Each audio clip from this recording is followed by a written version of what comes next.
శ్రీమాత్రే నమః.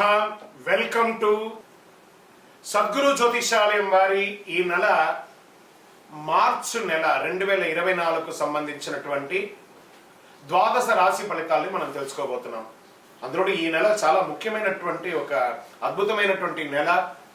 మన తెలుగు ఉగాది యుగానికి ఆది అయినటువంటి రోజు కూడా ఈ నెలనే రాబోతుంది. కాబట్టి ముందు మనం పూర్తి ఈ మార్చి వివరాలన్నీ తెలుసుకున్న తర్వాత ఉగాది ప్రత్యేక సంవత్సరికమైనటువంటి ఉగాది టు ఉగాది వరకు ఉన్నటువంటి రాశి ఫలితాలని త్వరలోనే మనం ఒక వారం 10 రోజుల్లోనే ఉగాది కంప్లీట్ ఒక సంవత్సర పంచాంగ శ్రవణం మరియు ఉగాది రాశి ఫలితాలు కూడా చెప్పడం జరుగుతుంది.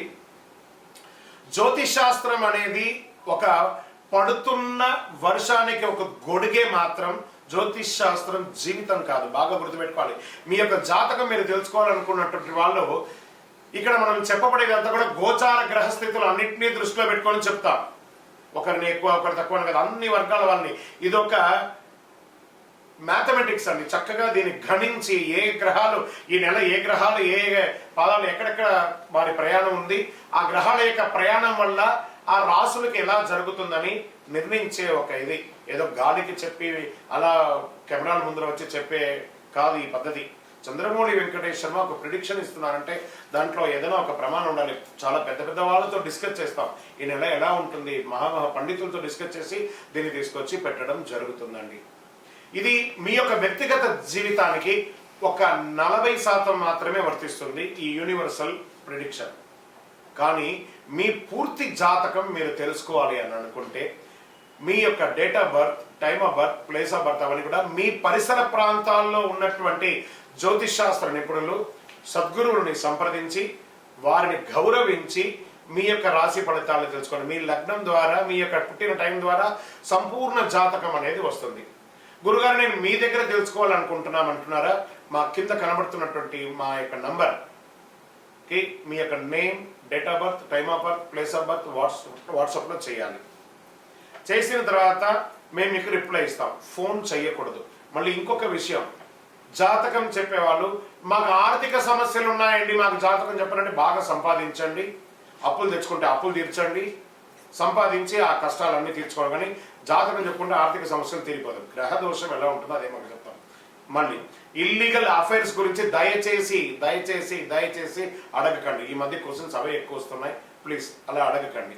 21 వయసు లోపు ఉన్న పిల్లలు దయచేసి కాల్ చేయకండి. మీరు చదువుకునే వయసు ఖచ్చితంగా చదువుకోవాలి. మీ యొక్క చదువు మీద కాన్సన్ట్రేట్ చేయండి, మీ జీవితం బాగుంటుంది. కానీ జాతకం మీద కాన్సన్ట్రేట్ చేస్తే మీ మీద మీకు నమ్మకం తగ్గిపోతుంది. మరియు గౌరవమైనటువంటి 60 వయసు పైనున్న ఎవరైనా కాల్ చేస్తున్నారు అని అనుకోండి, మెసేజ్ చేస్తున్నారు అనుకోండి, ఏమంటే మీరు 60 వసంతాలు చూసేశారు, పిల్ల పాప కుటుంబం వ్యాపారం ఉద్యోగం పెళ్లి మనవాళ్ళు మనవరాలు అన్నీ చూసేశారు కాబట్టి మీరు సాక్షాత్ దైవ సమానులు. మీకు జాతకం అవసరమా అని చూడండి. 60 సంవత్సరాల వాళ్ళకు పెద్దగా జాతకంతో అవసరం ఉండదు. దీన్ని కూడా దృష్టిలో పెట్టుకోండి. మా సద్గురు జ్యోతిషాలయం తప్పకుండా మీకు అన్ని రకాల సేవలు అందించడానికి సిద్ధంగా ఉంటుంది. ఇందులో కొన్ని మేము కఠినంగానూ చెప్తాము, నిజాన్ని చెప్తాము. ఎవరిని మభ్య పెట్టడానికి చెప్పడం ఉండదు. శరణమయ్యప్ప. జ్యోతిష్ శాస్త్రరీత్యా ద్వాదశ రాశుల్లో 8వ రాశి అయినటువంటి వృశ్చిక రాశి మిత్రులారా, మీరు విశాఖ నక్షత్రం 4వ పాదం, అనురాధ నక్షత్రం 1, 2, 3, 4 పాదములు, జ్యేష్ఠ నక్షత్రం 1, 2, 3, 4 పాదములకు జన్మించిన మీరు వృశ్చిక రాశి వారిగా పరిగణించబడుతున్నారు. ఈ నెల మీకు శుభ ఫలితాలు ఎలా ఉన్నాయని కూడా ఫస్ట్ అర్ధాష్టమ శనిలో ఉన్నారు. నాలుక మీద శని భగవానుడు కూర్చున్నాడు. జాగ్రత్త. ఒక గ్రహం ఇబ్బందిగా ఉంటే మిగతా గ్రహాలు బాగున్నాయి, కానీ ఈ ఒక గ్రహం 9 గ్రహాలు చేసే మంచిని కూడా చెరిపేస్తాడు. జాగ్రత్త. ఎదుటి వారితో మాట్లాడేటప్పుడు జాగ్రత్త, సంతకాలు పెట్టేటప్పుడు జాగ్రత్త, వాహనం నడిపేటప్పుడు జాగ్రత్త జాగ్రత్త జాగ్రత్త. ఈ నెల వృశ్చిక రాశి వారికి అధిపతి అయినటువంటి కుజుడు 3వ స్థానంలో 16వ తేదీ వరకు సంచరిస్తున్నాడు. 5వ స్థానంలో రాహు కారణంగా రాజకీయాల్లో చాలా అనుకూలంగా ఉంటుంది. ప్రజాక్షేత్రంలో విజయం మీదే. ఉద్యోగం చేస్తున్న వారికి పదోన్నతి, మీరు కోరుకున్న చోటుకి ట్రాన్స్ఫర్, ఇంక్రిమెంట్స్, సొంతంగా వ్యాపారం ప్రారంభించడానికి మల్టిపుల్ ఆపర్చునిటీస్ వస్తున్నాయి. ఇంపోర్ట్స్ ఎక్స్పోర్ట్స్ వ్యాపారం కూడా మీకు కలిసి వస్తుంది. వైవాహిక జీవితంలో సవాలుగా ఉన్న జీవితం అన్యోన్య జీవితంగా మారుతుంది. అహం ఎప్పుడు మీకు అట్లా నిండి ఉంటుంది, దాన్ని కాస్త తగ్గించుకుంటే మంచిది. వివాహం కాని వారికి కొత్త భాగస్వామి వచ్చే అవకాశాలు ఉన్నాయి. వివాహం అయ్యి చెడిన వాళ్ళు మళ్ళీ వివాహం చేసుకోవాలనుకున్న వాళ్ళకి ఇదొక సమయము. ఆహారం తీసుకునేటప్పుడు జాగ్రత్త, జీర్ణక్రియ సంబంధించిన సమస్యలు ఎదురయ్యే అవకాశాలు ఉంది. మానసికంగా ఒత్తిడి అనేది ఉంటుంది, స్ట్రెస్, దాన్ని జాగ్రత్త పరచుకోండి. భూమి నిర్మాణానికి సంబంధించిన విషయంలో ఆచితూచి వ్యవహరించండి. ఆర్థిక పరంగా, ప్రభుత్వ కాంట్రాక్ట్ పరంగా ఇవన్నీ కూడా మీకు మంచి ప్రాజెక్ట్స్ వచ్చే అవకాశం ఉన్నాయి. గృహాలు కొనేటప్పుడు, వాహనం నడిపేటప్పుడు చాలా జాగ్రత్తగా ఉండాలి. అన్ని రకాలుగా అనుకూలంగా ఉంటుంది. రుణాలు సమకూరుతాయి. కెరీర్ విషయంలో కొంత ఒడిదుడుకులు ఉన్నా దాన్ని కూడా అధిక్రమిస్తారు. షేర్ మార్కెట్ సంబంధించి మంచి అద్భుతంగా ఉంటుంది లాంగ్ టర్మ్ లో. ప్రభుత్వ ఉద్యోగానికి సంబంధించి ప్రయత్నం చేసే వాళ్ళకి ఇది ఒక మంచి సమయము. విదేశాల్లో ఉన్న వాళ్ళకి గ్రీన్ కార్డ్స్ కానీ, పర్మనెంట్ వీసా కానీ, సిటిజన్షిప్ కానీ వచ్చే అవకాశాలు ఉన్నాయి. డిఫెన్స్ వారికి, రీసెర్చ్ వారికి, కళాకారులకి చాలా అద్భుతమైనటువంటి నెల ఈ వృశ్చిక రాశి వారికి. స్త్రీలకు కూడా చాలా బాగుంటుంది. వ్యవసాయదారులకి చాలా అద్భుతంగా ఉంటుందని కూడా చెప్పచ్చు. మీరు ఏదైనా దస్తావేజులు ఏమైనా పెట్టుకుంటే అవన్నీ జాగ్రత్తగా పెట్టుకోండి. మీ యొక్క పర్సనల్ జాతకం తెలుసుకోవాలనుకుంటే కింద నెంబర్కి మీ date of birth, time of birth, place of birth WhatsApp చేయండి. కావి రంగు వాడండి, కాషాయం రంగును ఎక్కువ శాతం వాడడానికి ప్రయత్నించండి. నంబర్ 9 మీకు చాలా కలిసి వస్తుంది. తూర్పు దిశ ప్రయాణాలు మీకు చాలా అనుకూలంగా ఉంటుంది. చంద్రాష్టమం మార్చి 17/3/2024 4:21 నుండి 19/3/2024 1:36 వరకు చంద్రాష్టమం ఉంది. 2.5 రోజులు. వాహనం నడిపేటప్పుడు, ఎదుటి వారితో మాట్లాడేటప్పుడు, సంతకాలు పెట్టేటప్పుడు జాగ్రత్త జాగ్రత్త జాగ్రత్త. పరిసర ప్రాంతాల్లో ఉన్నటువంటి శని భగవాను యొక్క దేవాలయ నవగ్రహాలకు వెళ్ళి 19 ప్రదక్షిణాలు చేయండి. 19 శనివారాలు అనుకూలం ఏర్పడుతుంది. ఒక మంచినీళ్ళు రంజన్ లాంటిది, కుండ లాంటిది ఏర్పాటు చేయండి. మీ ముంగిట, ఆఫీస్ ముంగిట, వ్యాపారం స్థలం ముంగిట, ఇంటి ముందర పెట్టండి. దాహం తీర్చండి. వేసవి కాలం వస్తుంది కాబట్టి దాహాలు తీయండి. ఇంకనూ సకల దోషాలు తొలగి ఆనందంగా ఉండడానికి నవమూలిక సిద్ధ ధూపంతో ధూపం వేయండి. ఈ ద్వాదశ రాశి ఫలితాలన్నీ చూస్తున్నటువంటి మా ప్రేక్షక మిత్రులారా, మీరందరూ కూడా ఆయురారోగ్య, ఐశ్వర్య, భోగభాగ్యాలతో ఉండాలని అఖిలాండ కోటి బ్రహ్మాండ నాయకుడి శ్రీ ధర్మశాస్త్ర అయ్యప్ప స్వామి వారిని ప్రార్థన చేస్తున్నాం. మీరు తిరుపతికి వచ్చినప్పుడు మన అయ్యప్ప స్వామి వారి 18 అవతారముల దేవాలయాన్ని బ్రహ్మశ్రీ డాక్టర్ చంద్రమౌళి గురుస్వామి గారు నిర్మించారు. కపిల తీర్థానికి దగ్గరలో జీవకోన అనే ఒక ప్రాంతంలో జీవలింగేశ్వర స్వామి వారి సన్నిధానంలో ఈ అయ్యప్ప స్వామి వారి 18 అవతారాల దేవాలయం ఉంటుంది. వచ్చి దర్శనం చేసుకోండి.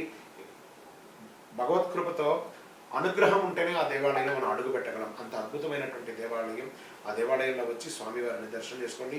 మీకోసం ఎప్పుడు మేము ప్రార్థన చేస్తుంటాం, మీరు క్షేమంగా ఉండాలని. వందే మాతరం, వందే మాతరం, వందే మాతరం. చంద్రమౌళి వెంకటేష్ శర్మ గురుస్వామి శరణమయ్యప్ప. రానున్న మార్చ్ 8వ తారీఖున 2024 ఈ ప్రపంచానికి మహాశివరాత్రి పర్వదినం. ఎంత అద్భుతమైనటువంటి దినం అంటే అది.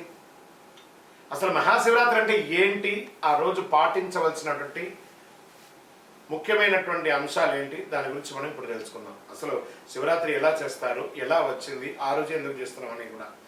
భారతీయ హిందూ సంప్రదాయ పండుగల్లో తిథుల్లోనూ నక్షత్రాలను ముడిపడి ఉంటుంది కాబట్టి కొన్ని పండుగలు తిథులు మరియు కొన్ని పండుగలు నక్షత్రాలు ప్రధానమవుతాయి. ఈ పద్ధతిలో ప్రతి నెల బాగా గుర్తుపెట్టుకోవాలి. చాంద్రమానం ప్రకారము కృష్ణపక్షమిలోని ప్రదోష వ్యాప్తి గల చతుర్దశి తిథిని మహాశివరాత్రి అంటారు. ఇది మంచి ఒక ఉపవాసాలకి, వ్రతాలకి ముఖ్యమైనట్టుగా భావించవచ్చు. శివునిగా కొలుస్తారు అందరూ కూడా. సూర్యాస్తమ సమయమునకు 6 గడియలు ప్రదోష కాలం అంటారు. ఈ మాఘమాసంలో కృష్ణపక్ష చతుర్దశి అర్ధరాత్రి వ్యాప్తి చెంది ఉన్న రోజున మహాశివరాత్రిగా పరిగణించబడుతుంది. ఇది ఎవరో చెప్పడం కాదు, ధర్మ సింధువులో నిర్ణయించబడింది. ఇది శాస్త్ర గ్రంథాలు తెలుపుతున్నారు. అమావాస్యకు ముందు వచ్చే కృష్ణపక్ష చతుర్దశి నాడే శివరాత్రి జరుపుకోవాలి అని నిర్ణయం ఉంది. మరి సంక్రాంతి పండుగ తర్వాత వచ్చే మొదటి పండుగ అండి యొక్క శివరాత్రి. అన్ని పండుగ పగటిపూట జరుపుకుంటే ఈ పండుగ మాత్రం రాత్రిపూట జరుపుకుంటాం. మహాశివరాత్రి రోజు అర్ధరాత్రి 12 గంటలకు జ్యోతిష్వరూపుడైనటువంటి శివుడు లింగ రూపంలో దర్శనమించి పవిత్ర ఆ యొక్క పర్వదినంగా భావించవచ్చు. లింగోద్భవ సమయం అంటారు. శివరాత్రి రోజు పగలంతా ఉపవాసం ఉండి, ఉపవాసం అంటే ఉపవసించడం, భగవంతునికి దగ్గరగా వారి నామస్మరణ చెప్తూ ఓం నమో నారాయణాయ, ఓం నమ శివాయ, ఓం నమో గోవింద, గోపాల, అయ్యప్ప, స్వామి శరణమయ్యప్ప, మనకి ఇష్టమైనటువంటి నామంతో దేవుడి దగ్గరగా వసించడమే ఉపవాసం. ఉపవాసం అంటే నేను అన్నం తినని చెప్పి పాలు, పండ్లు, బాదం పళ్ళు అవన్నీ తాగడం కాదు. ఉపవాసం అంటే దైవనామస్మరణతో వసించడం, ఉపవసించడం అనే అర్థం. ఆ ఉపవసించి రాత్రి సమయంలో శివుడి అనుగ్రహం కొరకు నిద్రపోకుండా జాగరణతో ఉండి మేలుకొని భక్తి శ్రద్ధలతో బాగా వినండి, అభిషేకాదులు, పూజలు, రుద్రాభిషేకాలు, మహన్యాసాలు ఇవన్నీ కూడా చేసి చక్కగా స్వామివారికి పూజ చేస్తారు. అందుకే దాన్ని శివరాత్రి అంటారు. ఇది హిందువులకు ముఖ్యమైనటువంటి పండుగ అని కూడా చెప్పచ్చు. అత్యంత పుణ్యప్రదమైనటువంటి రోజు మహాశివరాత్రి. హిందువులు ఎంతో గొప్ప పర్వదినంగా జరుపుకొని శివుని ప్రసన్నం చేసుకుంటారు. మహాశివరాత్రి రోజు ముఖ్యంగా ఏవే పాటించాలి? ఉపవాసం ఉండొచ్చు, రాత్రి జాగరణ చేయొచ్చు, శివనామస్మరణతో అభిషేకాలు చేయొచ్చు. ఇలా చెప్పడం జరుగుతుంది. శివుడు లింగోద్భవమూర్తిగా అవతరించినప్పుడు దీన్ని ఎలా చేశారు అని చెప్తే ఒక కథ కూడా దీనికి ప్రమాణం ఉందట. శివరాత్రి ఏ రోజు వచ్చిందని చెప్పి లింగోద్భవమూర్తిగా అవతరించడానికి ఒక పురాణ కథ ఉంది. ఒకానొక రోజు బ్రహ్మ విష్ణువు మధ్య మాట పెరిగి వారి ఇరులో నువ్వు గొప్పనా నేను గొప్పనా అని తెలుసుకోవాలనే విషయంలో బాగా గొడవపడిపోతారు. ఇద్దరు ఎవరు తగ్గేటట్టుగా లేరు. ఇవన్నీ చూస్తున్నటువంటి శివుడు వారికి తన శక్తిని చూపించడానికి మాఘమాస చతుర్దశి తిథి రోజు వారిరుకి మధ్య జ్యోతిర్లింగ రూపంలో దాల్చాడు. బ్రహ్మ విష్ణువు లింగాకారంలో ఉన్న ఆ శివుని యొక్క ఆది అంతం తెలుసుకొని రమ్మని చెప్పి పంపిస్తాడు. విష్ణువు వరాహ రూపం ధరించి లింగాకారంలో ఉన్నటువంటి శివలింగం అడుగు భాగానికి వెళ్తూ, మరోవైపు బ్రహ్మ తన హంస భాగానికి పైకి వెళ్తూ ఉన్నారన్నమాట. వీరిద్దరూ ఎంత ప్రయత్నించినా లింగం యొక్క అడుగు భాగం కనబడట్లేదు, లింగం యొక్క పై భాగం కనబడట్లేదు. మళ్ళీ వెతికి బాగా అలసిపోయి మళ్ళీ శివుడి దగ్గరికి వస్తారు. మేము నీ శక్తిని తెలుసుకోలేకపోతున్నాం నమశివాయ, ఓం నమో నారాయణ వెంకటేశ అని చెప్పి వాళ్ళు అందరూ ఒక్కొక్కరు అంతే అడుగుతుంటే శివుడు చిరునవ్వు నవ్వి మీలో ఎవరు గొప్ప అని పోటీతో వాదోపాదంతో ఉన్నదాన్ని గమనించి మీ పోటీని తగ్గించడానికి నేను ఈ లింగాకారం అవతరించవచ్చింది, వారి నిజ రూపాన్ని వివరించి చెప్పారు. అప్పుడు బ్రహ్మ విష్ణు శివుడు ఆధిక్యతను గ్రహించి పూజించి కీర్తిస్తారు. ఆ రోజే మహాశివరాత్రి పర్వదినం. ఇది పురాణ కథ అనమాట. శివరాత్రి నాడు ఏమేమి చేయాలి అని చెప్పి శాస్త్ర విధులు ఏమున్నాయంటే, మహాశివరాత్రి రోజు బ్రాహ్మ్య ముహూర్తంలో నిద్ర లేవాలి, ఇల్లంతా శుభ్రపరచుకొని శుచిగా తలస్నానం చేసి పూజా గది శుభ్రం చేసుకొని గుమ్మాలకు తోరణాలన్నీ కట్టి పూజా గదిలో ముగ్గు వేసుకొని రకరకాల పూలతో అలంకరించుకోవాలి.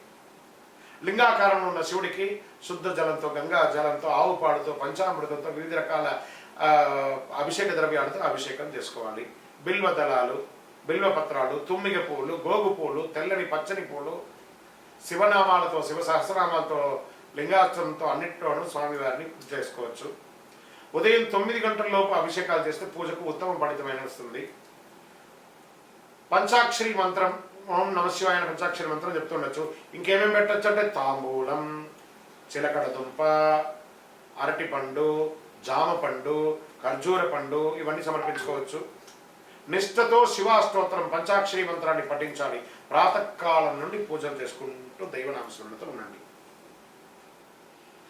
మరణం చేసిన వారికి కాపాడేది మంత్రం అంటారు కాబట్టి పరమేశ్వరుని మనసులో నిరంతరం ధ్యానం చేసుకుంటూ ఆ స్వామివారితో మమేకమై కనెక్ట్ అవ్వడం, ఆ శివుని యొక్క రూపంలో కనెక్ట్ అవ్వడం. శివరాత్రి రోజు అర్ధరాత్రి 12 గంటలకు లింగోద్భవ సమయంలో గనుక శివుని అభిషేకించి ఆరాధిస్తే చాలా అద్భుతమైనటువంటి ఫలితాన్ని పొందుతారు. శివుడు అభిషేక ప్రియుడు.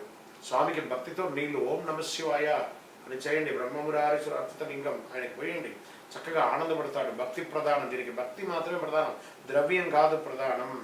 చేసుకోవాలి. సాయంత్రం 6 గంటల నుండి మరుసటి రోజు ఉదయం 6 గంటల వరకు భక్తి శ్రద్ధలతో శివనామాలతో శివపురాణం వివరంలో పెట్టుకొని చదువుకుని విశేషం పొందుతాడు. అందుకని శివరాత్రి రోజు సినిమాలు చూసుకుంటే అర్ధరాత్రి సినిమా చూసుకుని కూడా నేను జాగరణ చేస్తానంటే అది శివరాత్రి కాదు. మహాశివుడు అనేవాడు మాతృవాత్సల్యం కలవాడు కాబట్టి తల్లి బిడ్డలు ఏ విధంగా రక్షించుకుంటాడు, శివుడు తన భక్తులు కూడా అదే విధంగా రక్షించుకుంటాడు. ఎవరు భక్తితో పూజిస్తారు రక్షించుకోవడం. ఈ మహాశివరాత్రికి పగలంతా ఉపవాసం ఉండి రాత్రంతా జాగరణ చేసి మరుసటి రోజు స్నానం చేసి మహానైవేద్యంగా అన్నము కూరగాయలు వండి దేవునికి సమర్పించి పేదవాళ్ళకి దానం చేయాలట. ఫస్ట్ పశుపక్షాదులకి దానం చేయాలట. ఎందుకంటే వారికి దానం చేస్తుంటే ఆ భగవంతుడే భిక్షాటన చేస్తుంటారు కదా, ఆ భిక్షాటన రూపంలో మన యొక్క భిక్షను స్వీకరిస్తారట స్వామివారు. తదనంతరం మనం స్వామివారికి సమర్పించినటువంటి ఆ యొక్క శేషాన్ని మనం ఆరగించాలట. గోమాతకు ప్రదక్షిణ చేసి మరి పూజ చేయాలట. ఈ తంతు పూర్తి చేసిన తర్వాతనే తన ఉపవాస దీక్షను విరమించాలి అని ఎంతో పుణ్యప్రదం అన్నమాట ఈ యొక్క శివరాత్రి. భగవంతుని అనుగ్రహం వల్ల మనకు కలిగిన దానిలో మనకున్న సంపదలో ఇతరులకు పంచిపెట్టిన తర్వాత మనం స్వీకరించాలి.